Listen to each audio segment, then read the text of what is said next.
A partir de este momento, comienza el programa Volver al Camino. Una hora templaria difundida por Radio María Bolivia. Quien tenga oídos para oír, que oiga.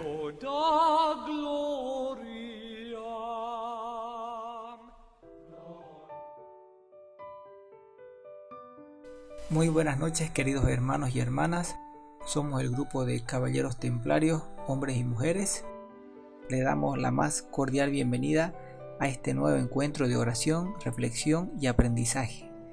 Aquí en su programa católico de cada jueves, hoy 16 de octubre, nos reuniremos con el corazón dispuesto para seguir creciendo en el amor de Dios, recordando que cada día es una nueva oportunidad para acercarnos a Él con humildad y confianza.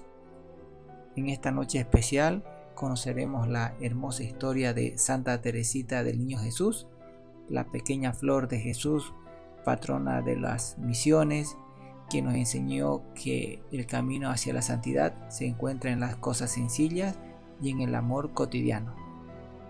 Y también viajaremos en el tiempo para revivir la historia del 13 de octubre de 1307, una fecha marcada por el valor y la fidelidad y el misterio de una orden que más allá de la espada buscó servir al reino de Dios bajo el signo de la cruz. Los invitamos a quedarse con nosotros y a dejar estas historias, que estas historias le iluminen nuestro espíritu y fortalezcan nuestra fe, recordando que todo el camino que se recorre con amor y esperanza conduce siempre hacia Cristo.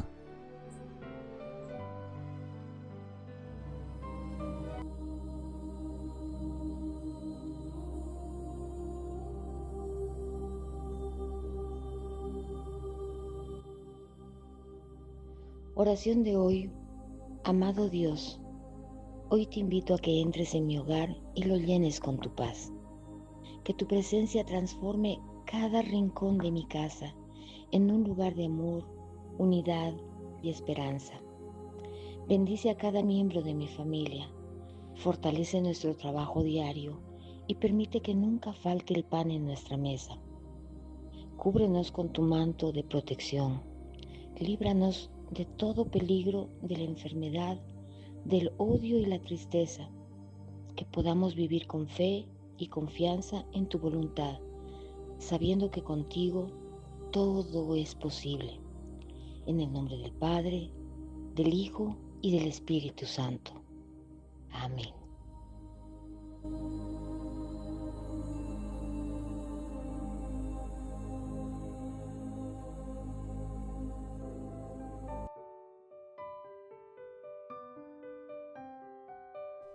Y ayer, 15 de octubre, recordamos a Santa Teresa del Niño Jesús y le preparamos un pequeño audio para que conozcan un poco de su historia. La conmovedora vida de Santa Teresita del Niño Jesús. Teresa de Lisieux, conocida universalmente también como Teresa del Niño Jesús y de la Santa Faz, vivió en este mundo apenas 24 años, a finales del siglo XIX. Tenía una vida muy sencilla y oculta, pero después de su muerte y de la publicación de sus escritos, se ha convertido en una de las santas más conocidas y amadas.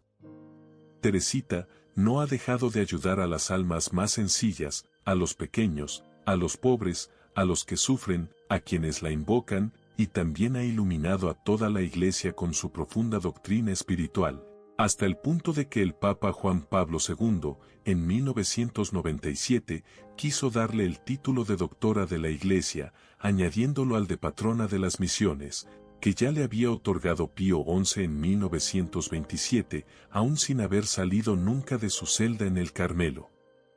María Teresa Martín Guérin nació en la ciudad francesa de Alençon, el 2 de enero de 1873. Era hija de Luis Martín, un relojero de la localidad, y de María Celia Guérin, quien era costurera. Fue bautizada 2 días después de su nacimiento en la iglesia de Nuestra Señora de Alençon. Durante el primer año de su vida tuvo que ser criada en el campo por una nodriza, pues su madre no podía alimentarla. El hogar de la familia Martín era un verdadero jardín de virtudes y santidad. Amaban sinceramente a cada una de sus hijas, aunque no toleraban ninguna clase de mal comportamiento y lo corregían al instante. Ya a su temprana edad asistía junto a su familia a misa cada día a las 5:30 de la mañana. La familia Martín se adhiere estrictamente al ayuno y la oración, al ritmo del año litúrgico. También practicaban la caridad y visitaban a los enfermos y los ancianos. Las niñas crecieron viendo en sus padres dos grandes modelos de santidad. Pronto surgiría una situación dramática. Su querida madre muere de cáncer de mama, teniendo Teresita 4 años y medio. Este episodio afectaría mucho a la niña, y desde entonces pesaría sobre ella una continua sombra de tristeza y melancolía, convirtiéndola en una jovencita hipersensible por el resto de su vida. Antes de continuar, te invitamos a suscribirte a nuestro canal y activa la campanita de notificaciones para que puedas recibir los avisos de nuestros próximos videos. Con 5 mujercitas que educar, don Martín cede a los ruegos insistentes de su cuñado Isidoro Guerin y su esposa a mudarse cerca de ellos. Su padre vendió su relojería y la familia se instaló en Lisieux, donde sus bondadosos cuñados apoyarían en la formación de las jovencitas. Sus hermanas eran María Luisa, Paulina, Leonía y Celina. La que dirigía la casa era María Luisa, y Paulina se encargaba de la educación religiosa de sus hermanas más pequeñas. Durante 5 años asiste al colegio de la Abadía de las Benedictinas de la localidad, donde se encuentra con una vida en comunidad a la que no está acostumbrada. Haber recibido previamente lecciones de sus hermanas le dio buenas bases y se puso rápidamente a la cabeza de su clase, causando celos en las demás alumnas que la atormentaban con ofensas y persecuciones. Teresa dijo más tarde que por esa situación, estos 5 años serían los más tristes de su vida. En el verano de 1882, con 9 años, se entera por accidente del deseo de Paulina de convertirse en monja carmelita. La idea de perder a la hermana que ella había adoptado como madre sustituta le causa gran tristeza y desesperación, haciéndole sufrir una segunda orfandad materna. Paulina, tratando de consolarla, le explica cómo es la vida dentro del Carmelo, sembrando en la niña el deseo también de convertirse. A los 10 años, Teresa cae gravemente enferma con síntomas alarmantes de una regresión infantil. Tenía alucinaciones, anorexia, cambios constantes de humor y fuertes dolores de cabeza. La medicina no lograba hacer nada. Su padre y hermanas, afligidos y desesperados, intuían lo peor. El 13 de mayo, día de Pentecostés, la familia, impotente para poder aliviarla, se arrodillan a los pies de la cama y se dirigen a una imagen de la Virgen. En ese momento Teresa queda abrumada por la belleza de Nuestra Señora, y nota que le está sonriendo. Al día siguiente, todos los rastros de la enfermedad desaparecerían. Al año siguiente, el 8 de mayo de 1884, Teresa hizo su primera comunión en la iglesia de su colegio de las Benedictinas. Durante la misa llora profusamente de alegría. En sus escritos detallaría a la perfección la intensidad de este primer encuentro místico, pues fue para ella una fusión de amor en la que Jesús se entrega al fin a ella y ella se entrega a él. Las penas del alma que habían atormentado a Teresa y que parecían haber desaparecido, despiertan bruscamente en 1885, después de escuchar en la misa un sermón sobre los pecados mortales y el juicio final. Su fragilidad la hará volver a caer en depresiones y ansiedades. Teresa se convence de que su padecimiento es un pecado y desarrolla un fuerte sentimiento de culpa por todo. En octubre de 1886 su hermana mayor María Luisa también entra en el Carmelo de Lisieux. Esto desestabiliza nuevamente a Teresa, haciéndole sufrir una grave crisis de escrúpulos obsesivos. Los padres de Teresa habían tenido otros 4 hijos antes de ella, pero murieron a temprana edad, y ella se refugia rezando espontáneamente a sus hermanos fallecidos. Poco tiempo después, retorna la calma en ella, y sus deseos de hacerse carmelita se intensifican. En la Navidad de ese año, tuvo la experiencia que ella llamó su conversión. Apenas a 1 hora de nacido el niño Jesús, ella sintió que la oscuridad de su alma se inundó con ríos de luz. Decía que Dios se había hecho débil y pequeño por amor a ella para hacerla fuerte y valiente. Desde esa noche bendita ya no fui derrotada en ningún combate. En lugar de eso fui de victoria en victoria y comencé, por así decirlo, una carrera de gigantes. Muchas cosas cambiarían en ella después de esa Nochebuena de 1886, que marcaría el comienzo de la tercera parte de su vida, la que ella consideraría como la más bella. En 1887, al oír hablar de un asesino que ha dado muerte a 3 mujeres en París, reza y se sacrifica por él, queriendo a todo precio arrancarlo del infierno. Henry Pranzini es capturado, juzgado y condenado a morir guillotinado. Pero en el momento de ejecutarse la sentencia, besa repetidamente un crucifijo. La respuesta misericordiosa de Dios a sus oraciones por la conversión de Pranzini marca profundamente a Teresa y refuerza su vocación. También esto influiría bastante en su doctrina respecto de la misericordia divina que tanto la caracteriza. Y se decide completamente a convertirse en monja del Carmelo, para orar por todos los pecadores. Al año siguiente, Teresita le pidió permiso a su padre para entrar al convento de las Carmelitas y él lo aprobó, añadiendo que Dios le hizo el gran honor de llamar a todas sus hijas. No obstante, las monjas del convento y el obispo de Bayeux opinaron que era muy joven y que debía esperar. Decidida a salvar todos los obstáculos para entrar en la congregación, aprovechó un viaje de peregrinación a Roma con su padre algunos meses más tarde por el jubileo sacerdotal del Papa León XIII. Al arrodillarse frente al Papa para recibir su bendición, rompió el silencio y le pidió si podía entrar en el convento a los 15 años. El Papa quedó impresionado por su aspecto y modales y le aprobó diciendo que si era la voluntad de Dios, así sería. Gracias al apoyo del Papa, logró entrar en el noviciado del Carmelo en abril de 1888. Profesó como religiosa el 8 de septiembre de 1890 con 17 años. Ella adoptaría el nombre de Teresa del Niño Jesús. A este nombre le añadiría posteriormente, y de la Santa Faz. Teresita cumplió con las reglas y deberes de los carmelitas. Oraba con un inmenso fervor por los sacerdotes y los misioneros. Se había dado cuenta en su peregrinar a Italia, que a pesar de lo sublime de su vocación, los sacerdotes tienen pequeñas debilidades. Piensa que hace falta rezar mucho por ellos, porque son hombres débiles y frágiles.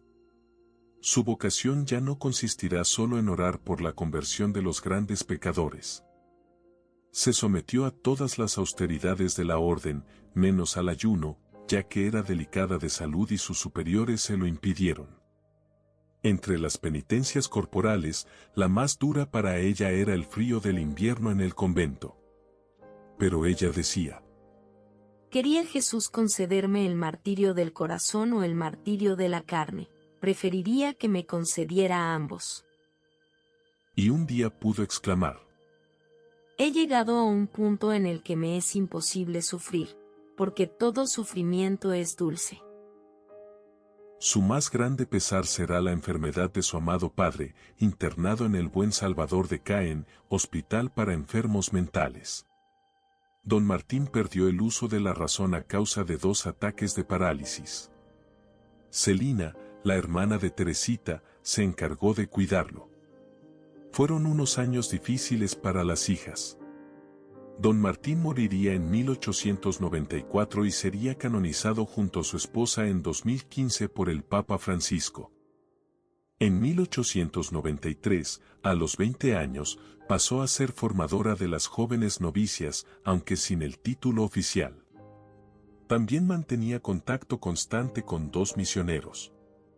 Por medio de estas cartas, estableció con ellos una relación no solo fraterna, sino de verdadero acompañamiento espiritual. Teresa se ofrece al amor misericordioso de Dios, entendiendo que la justicia divina, como el resto de sus atributos, está siempre impregnada de misericordia. Con los años va creciendo su experiencia del amor incondicional y gratuito de Dios. En octubre de 1895, un joven seminarista pide al Carmelo de Lisieux la ayuda de una religiosa a través de la oración y el sacrificio, para su vocación misionera. La Madre Superiora se lo encarga a Teresa, que siempre soñaba con tener un hermano sacerdote y lo recibe con gran alegría. Entonces comienza a multiplicar los pequeños sacrificios que ofrece para la misión del futuro sacerdote y lo alienta en sus cartas. En febrero de 1896 le llega otra alegría con la profesión religiosa de su hermana Celina. Durante la Cuaresma de 1896, Teresa sigue rigurosamente los ejercicios y el ayuno. En la noche del jueves al Viernes Santo, sufrió un primer ataque de hemoptisis y una segunda crisis se produce de nuevo la noche siguiente. 3 días después, comienza la prueba de la fe, que duró hasta su muerte. El diagnóstico es claro, se trata de una tuberculosis pulmonar en su etapa más avanzada que mina su salud y la debilita rápidamente. No obstante, guarda su sonrisa y su exquisita caridad para animar la moral de sus hermanas, consternadas al verla morir llena de atroces sufrimientos. En junio de 1897 fue trasladada a la enfermería del convento de la que no volvió a salir. A partir de agosto ya no podía recibir la comunión debido a su enfermedad. Teresa muere la noche del 30 de septiembre de 1897, pronunciando estas sencillas palabras: Dios mío, te amo. Estas últimas palabras de la santa son la clave de toda su doctrina, de su interpretación del Evangelio. Las sencillas palabras, Jesús, te amo, están en el centro de todos sus escritos. Cuando Teresa murió, muy pocos dolientes lamentaron su partida. Exactamente un año después, se publicaron sus memorias en una edición financiada por su tío Isidoro. Esta fue la chispa que comenzó el fuego de la devoción a la santa. 50 años después de su muerte, se había impreso 865 trabajos sobre ella en todos los idiomas principales del mundo. Con la publicación de sus memorias, miles de peregrinos empiezan a llegar a Lisieux para orar sobre la tumba de la pequeña Carmelita.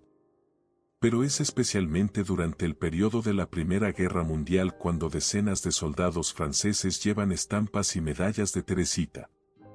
Terminada la guerra, peregrinan a Lisieux para agradecer a Teresa el haberlos ayudado a regresar con vida a casa. Muchos dejan sus condecoraciones y medallas militares en acción de gracias. En 1914, el Carmelo de Lisieux recibe en promedio 500 cartas al día. Su aportación a la espiritualidad del siglo XX es una vuelta al Evangelio en su pureza más radical. Si no os hacéis como niños, no entraréis en el reino de los cielos. Además, Teresa abrió los caminos del ecumenismo. Luteranos y cristianos ortodoxos quedaron seducidos con sus escritos. Innumerables vocaciones sacerdotales y religiosas nacieron de su muerte. En su libro Historia de un alma escribe frases preciosas como estas: Para mí, orar consiste en elevar el corazón, en levantar los ojos al cielo, en manifestar mi gratitud y mi amor lo mismo en el gozo que en la prueba. Teresita se contaba a sí misma entre las almas pequeñas, decía: Yo soy un alma minúscula, que solo puede ofrecer pequeñeces a nuestro Señor. La Basílica de Santa Teresa en Lisieux fue construida en su honor y es uno de los edificios religiosos más grandes de Francia, y después del Santuario de Lourdes, es el lugar de peregrinación más importante del país. A la santa se le representa como una monja carmelita con un crucifijo y rosas en los brazos. Ella decía que después de su muerte derramaría una lluvia de rosas. La religiosa fue beatificada y canonizada por el Papa Pío XI. La beatificación fue el 29 de abril de 1923 y el 17 de mayo de 1925 fue su canonización. El Señor te bendiga y te guarde, el Señor te mire con agrado y te extienda su amor, el Señor te muestre su favor y te conceda la paz.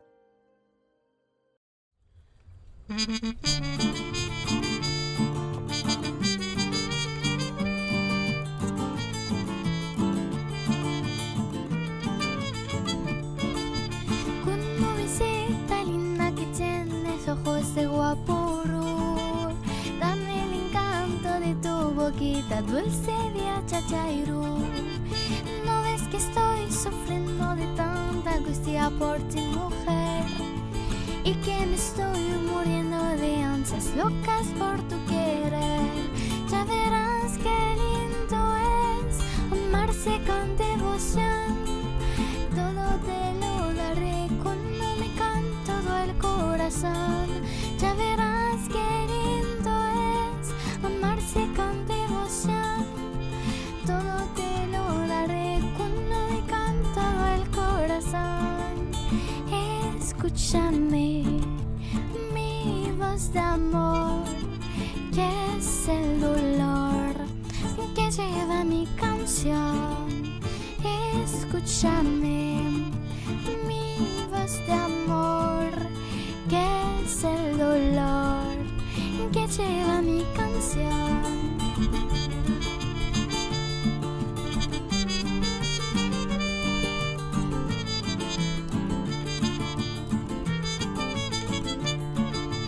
Con una mesita linda que tienes ojos de guapurú, dame el encanto de tu boquita dulce de achachairú. No es que estoy sufriendo de tanta angustia por ti, mujer, y que me estoy muriendo de ansias locas por tu querer. Ya verás qué lindo es amarse con devoción. Todo te lo daré cuando me cante todo el corazón. Ya verás qué lindo es amarse con devoción. Todo te lo daré cuando me cante todo el corazón.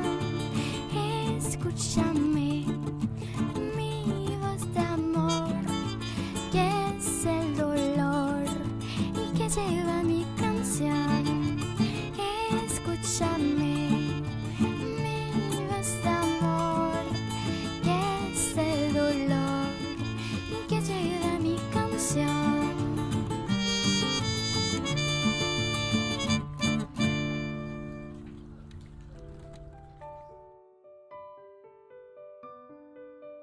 Y como dijimos al inicio del programa, el 13 de octubre se recuerda la caída de los templarios y hoy le contamos sobre el famoso viernes 13 de octubre.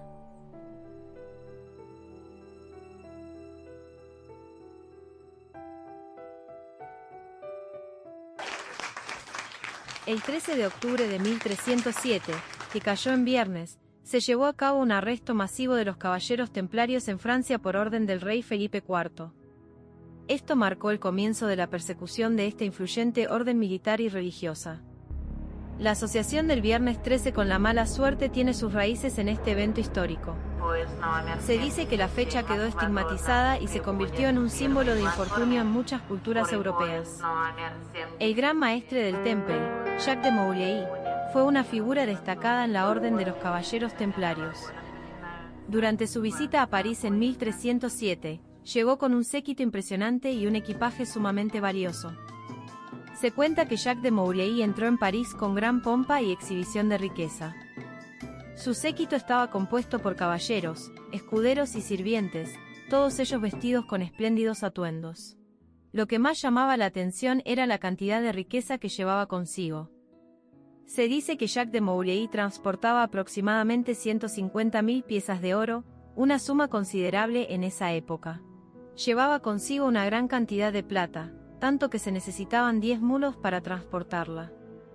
La riqueza y los recursos de los caballeros templarios eran impresionantes, lo que contribuyó a su poder e influencia en la sociedad medieval. Esta misma riqueza también despertó la codicia y la envidia de otros, lo que eventualmente llevó a su caída y persecución por parte de la corona francesa y la Iglesia.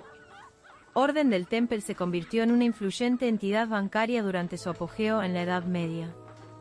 Los caballeros templarios acumularon grandes cantidades de riqueza y establecieron una red de finanzas que abarcaba diferentes países. Esto les permitía realizar préstamos, gestionar propiedades y realizar transacciones comerciales en toda Europa. El rey Felipe IV de Francia, que se encontraba en una difícil situación financiera, vio en los templarios una oportunidad para confiscar sus riquezas y eliminar a una orden que había adquirido demasiado poder e independencia. El arresto masivo de los templarios en 1307 y su posterior persecución estuvieron motivados en gran parte por intereses económicos y políticos.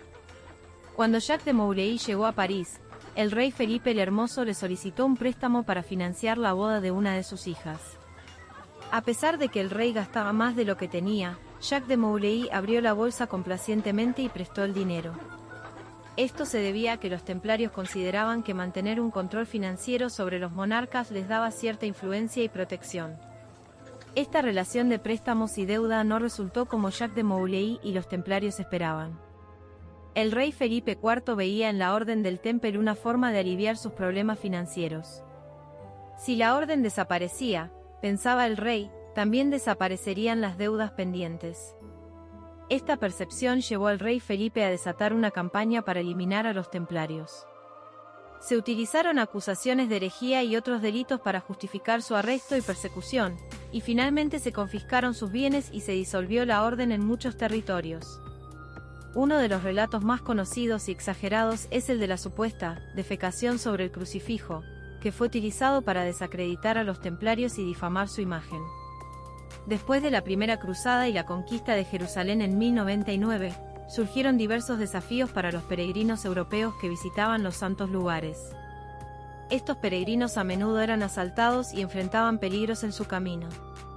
En este contexto, Hugues de Payens, un caballero cruzado que había participado en la defensa de Jerusalén, concibió la idea de crear una orden religiosa dedicada a proteger a los peregrinos. En 1119, Hugues de Payens y otros 8 caballeros fundaron la Orden de los Pobres Compañeros de Cristo y del Templo de Salomón, conocida posteriormente como la Orden del Temple o los Caballeros Templarios. La orden tenía una doble naturaleza, religiosa y militar. Los templarios juraron seguir los votos monásticos de pobreza, castidad y obediencia, al tiempo que se comprometían a defender a los peregrinos y luchar contra los enemigos de la cristiandad en Tierra Santa. Contaban con la aprobación de la Iglesia y su símbolo distintivo era un manto blanco con una cruz roja. Con el tiempo, los templarios se expandieron y se convirtieron en una orden militar influyente y poderosa, acumulando riquezas y estableciendo una red financiera en Europa. Su estructura organizativa y sus habilidades militares los convirtieron en una fuerza formidable durante las cruzadas y desempeñaron un papel significativo en los conflictos de la época. Los 9 caballeros fundadores de la Orden del Temple se embarcaron en esta aventura sin muchos recursos económicos. Habían hecho votos de pobreza y castidad, siguiendo la regla benedictina, lo que significaba renunciar a la propiedad individual y vivir en comunidad. Hugues de Payens, uno de los fundadores, incluso tuvo que compartir su montura con otro caballero debido a la falta de recursos. Esta situación dio lugar al emblema característico de los templarios, que representa a 2 guerreros montados en un mismo caballo. Este emblema simboliza la austeridad y la frugalidad de la orden, así como su espíritu de camaradería y solidaridad.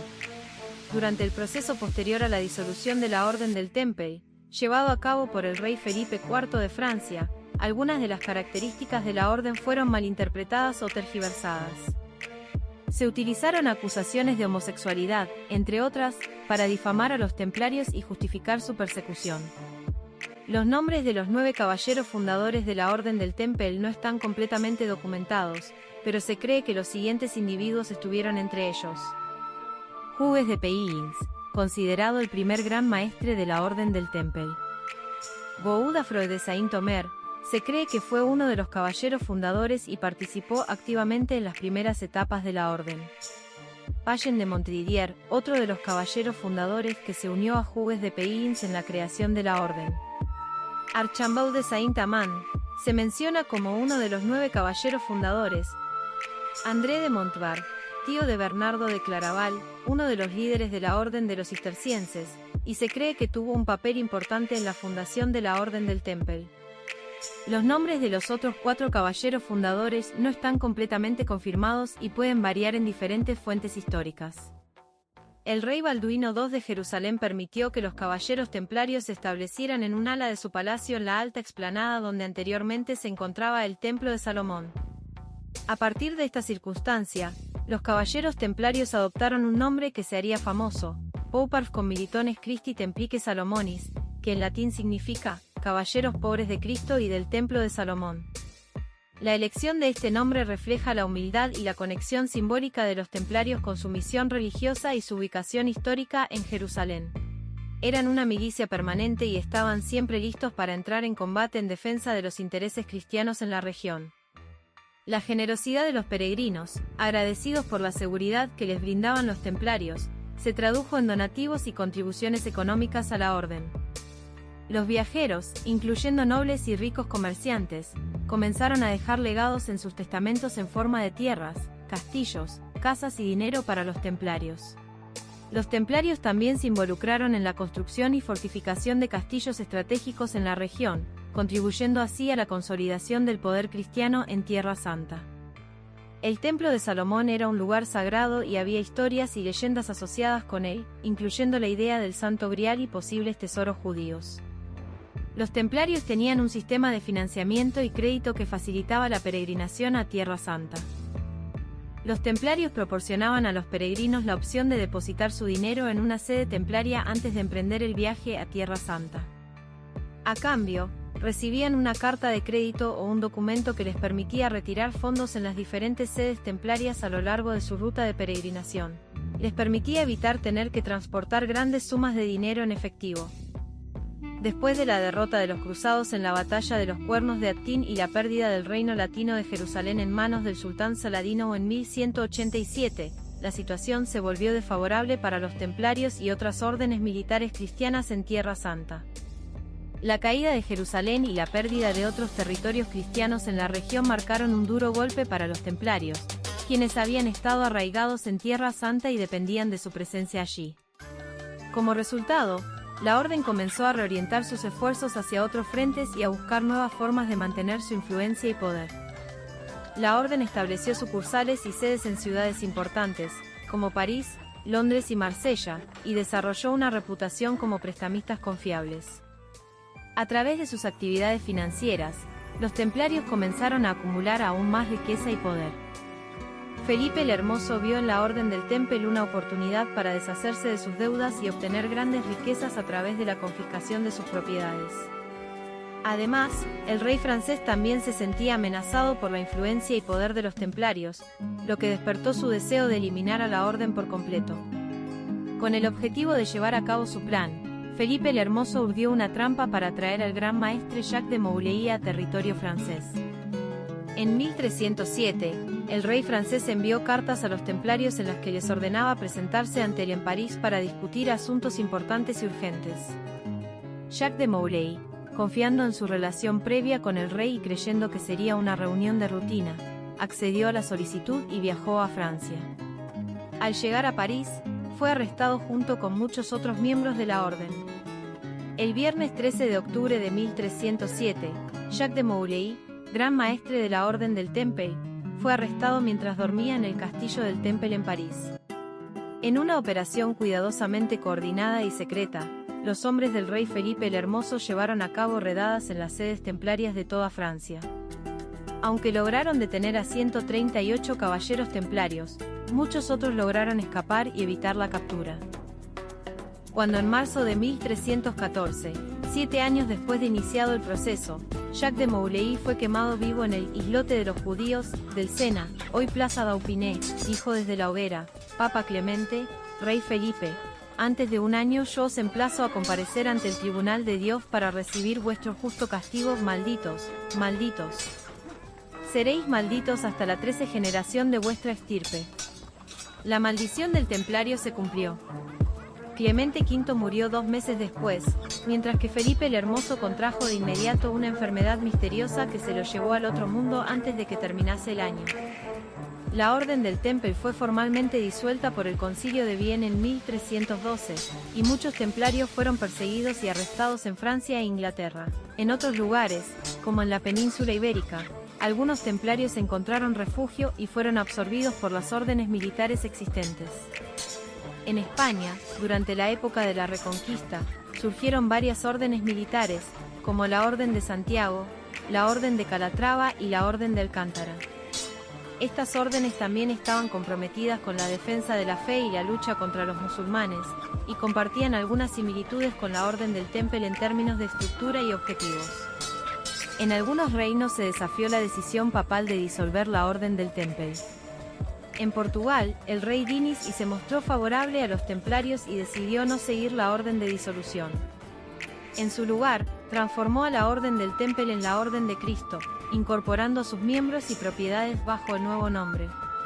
En Escocia, también se brindó protección a los templarios perseguidos. El rey Roberto de Escocia, Robert de Bruce, emitió una carta en 1312 en la que expresaba su apoyo y ofrecía refugio a los templarios que huían de la persecución en otros reinos. En relación a la batalla de Bannockburn, se ha especulado que los templarios habrían brindado su apoyo estratégico y militar a los escoceses, lo que habría influido en el resultado de la batalla y en la posterior independencia de Escocia. En el siglo XIX, durante el movimiento romántico, los templarios se convirtieron en figuras populares y fueron idealizados como héroes misteriosos y caballeros valientes. Su supuesto legado de sabiduría oculta, su búsqueda del Santo Grial y su historia trágica despertaron la imaginación de los escritores y artistas románticos. En 1808, se llevó a cabo en París una gran conmemoración en honor a Jacques de Molay, el último gran maestre de los templarios, quien fue ejecutado en 1314. Esta conmemoración contó con el respaldo de Napoleón Bonaparte, quien en ese momento estaba interesado en debilitar y desprestigiar a la monarquía tradicional y encontró en la figura de Jacques de Molay un símbolo de resistencia y martirio. La Orden de Molay es una organización juvenil masónica fundada en 1919 en Kansas City, Estados Unidos. Toma su nombre de Jacques de Molay, el último gran maestre de los templarios. Esta orden está dirigida a jóvenes y busca fomentar valores de liderazgo, camaradería y servicio a la comunidad. Walt Disney fue miembro de esta organización juvenil durante su juventud en Kansas City. Esto no implica que Disney fuera un templario en el sentido histórico o religioso. El Código Da Vinci ha aprovechado el interés popular en los templarios y ha incorporado de manera astuta este tema en su trama, lo que ha contribuido a su propio éxito y al aumento de la fascinación por los templarios en la cultura popular.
estar.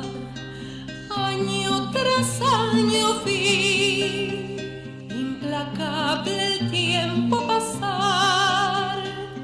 Entre rocas y mar conocí la soledad. Y así ocurrió como llegué aquí.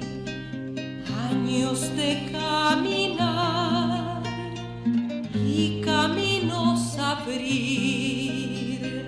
Por frías sendas fui, por montañas altas subí, ríos atravesé, bajo el cielo sin confín.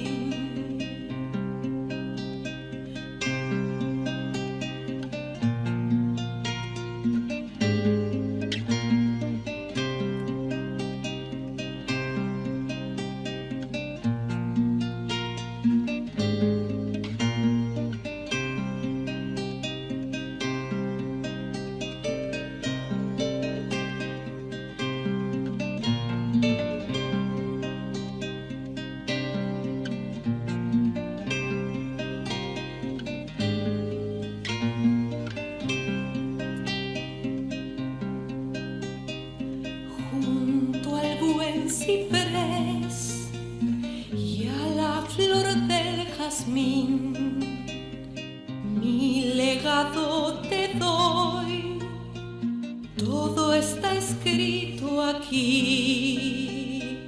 Por muchas tierras fui, en el mar limpié mi dolor, a los vientos entregué las heridas del amor. Por muchas tierras fui, en el mar limpié mi dolor, a los vientos entregué las heridas del amor.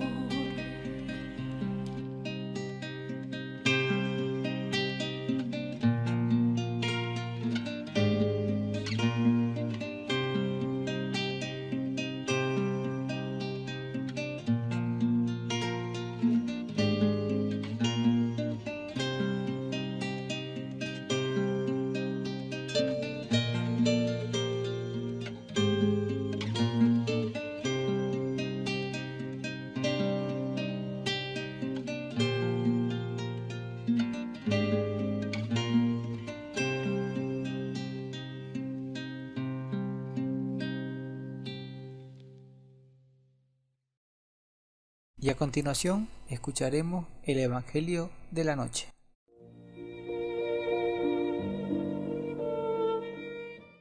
Primera lectura. Lectura de la carta del apóstol San Pablo a los Romanos, capítulo 3, versículos 21 al 30. Ahora, la justicia de Dios, atestiguada por la ley y los profetas, se ha manifestado independientemente de la ley. Por la fe en Jesucristo viene la justicia de Dios a todos los que creen, sin distinción alguna, pues todos pecaron y todos están privados de la gloria de Dios, y son justificados gratuitamente por su gracia, mediante la redención de Cristo Jesús, a quien Dios constituyó sacrificio de propiciación mediante la fe en su sangre. Así quería Dios demostrar que no fue injusto dejando impunes con su tolerancia los pecados del pasado. Se proponía mostrar en nuestros días su justicia en Jesús. Ahora, ¿dónde queda el orgullo? Queda eliminado. ¿En nombre de qué? ¿De las obras? No, en nombre de la fe. Sostenemos pues que el hombre es justificado por la fe sin las obras de la ley. ¿Acaso es Dios solo de los judíos? ¿No lo es también de los gentiles? Evidente que también de los gentiles, si es verdad que no hay más que un Dios.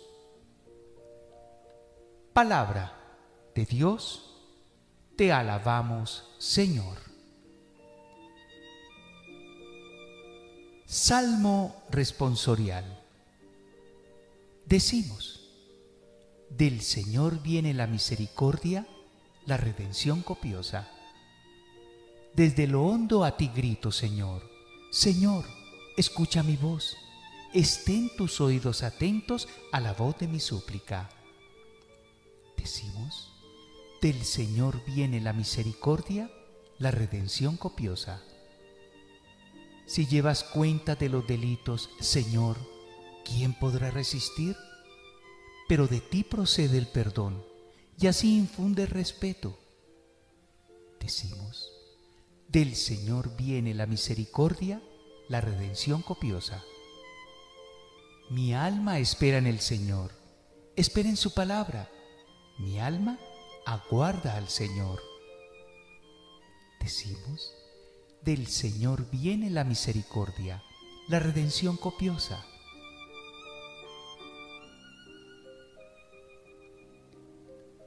Proclamación del Evangelio. Sí, os lo repito, se le pedirá cuenta a esta generación.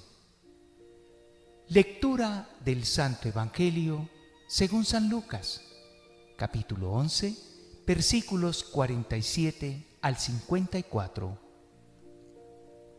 En aquel tiempo, dijo el Señor: ay de vosotros que edificáis mausoleos a los profetas después que vuestros padres los mataron. Así sois testigos de lo que hicieron vuestros padres y lo aprobáis, porque ellos los mataron, y vosotros les edificáis sepulcros. Por algo dijo la sabiduría de Dios: les enviaré profetas y apóstoles. A algunos los perseguirán y matarán. Y así, a esta generación se le pedirá cuenta de la sangre de los profetas derramada desde la creación del mundo, desde la sangre de Abel hasta la de Zacarías, que pereció entre el altar y el santuario. Sí, os lo repito, se le pedirá cuenta a esta generación. Ay de vosotros, maestros de la ley, que os habéis quedado con la llave del saber. Vosotros no habéis entrado y habéis cerrado el paso a los que intentaban entrar. Al salir de allí, los escribas y fariseos empezaron a acosarlo y a tirarle de la lengua con muchas preguntas caprichosas, para cogerlo con sus propias palabras. Palabra del Señor. Gloria a ti, Señor Jesús.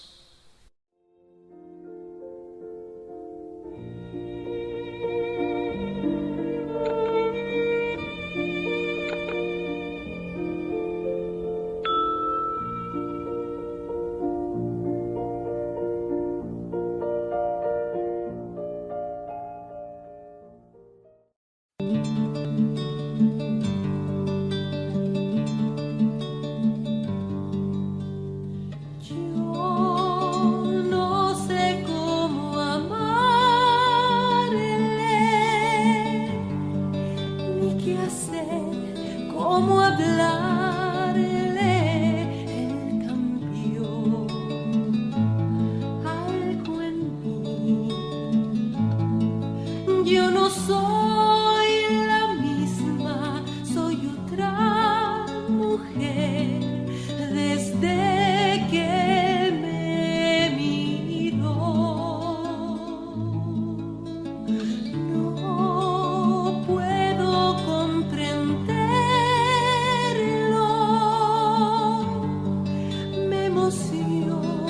Con verlo, sé que es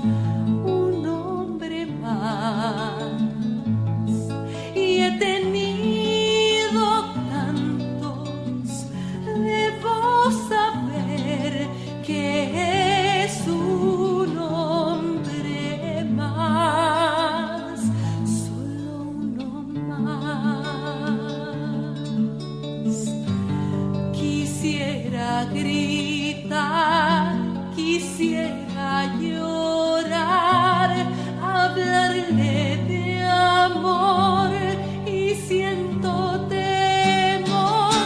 Nunca pensé llegar a sentir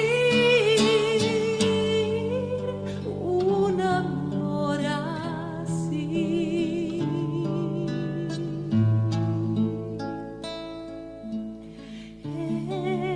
Es casi divertido pensar en lo que he sido. Fingí amor, no lo sentí. Miedo da saber y no comprender lo que despertó dentro de mí. Quisiera llorar, quisiera gritar, hablarle de amor y siento temor. Nunca pensé llegar a sentir un amor así.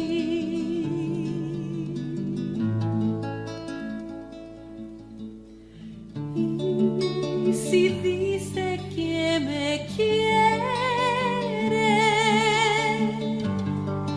yo no sé lo que haría si reír, tal vez llorar, quizá huir, solo por temor, que es lo que siento yo. Es más que amor, es más que amor, es más que amor.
Hermanos queridos, nos disponemos a entrar en oración, no sin antes pedir por nuestros hermanos que necesitan salud, por nuestros hermanos que necesitan justicia y por nuestros hermanos que necesitan paz en sus vidas.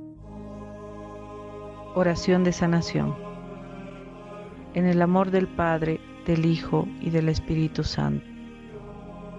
En el amor de la estrella que anunció que la gloria descendería a la Madre Tierra y encarnaría al Hijo del Padre.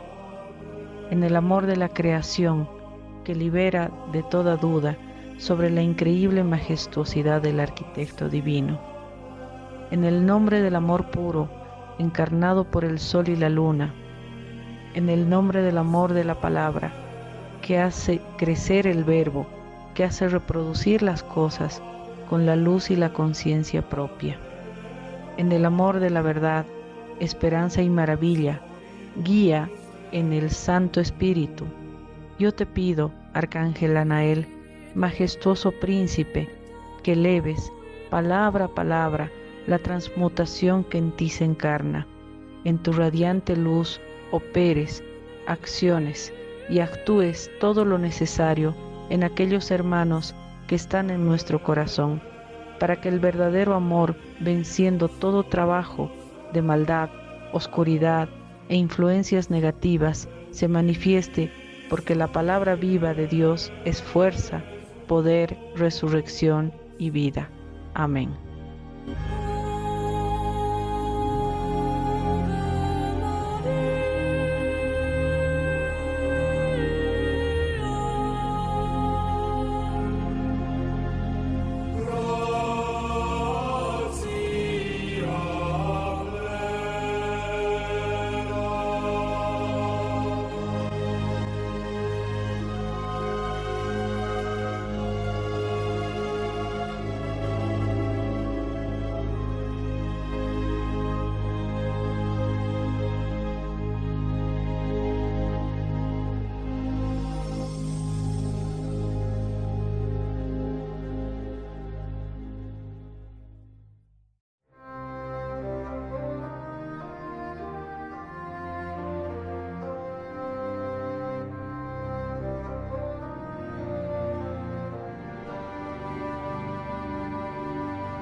Hermanos, la hora del programa ha terminado.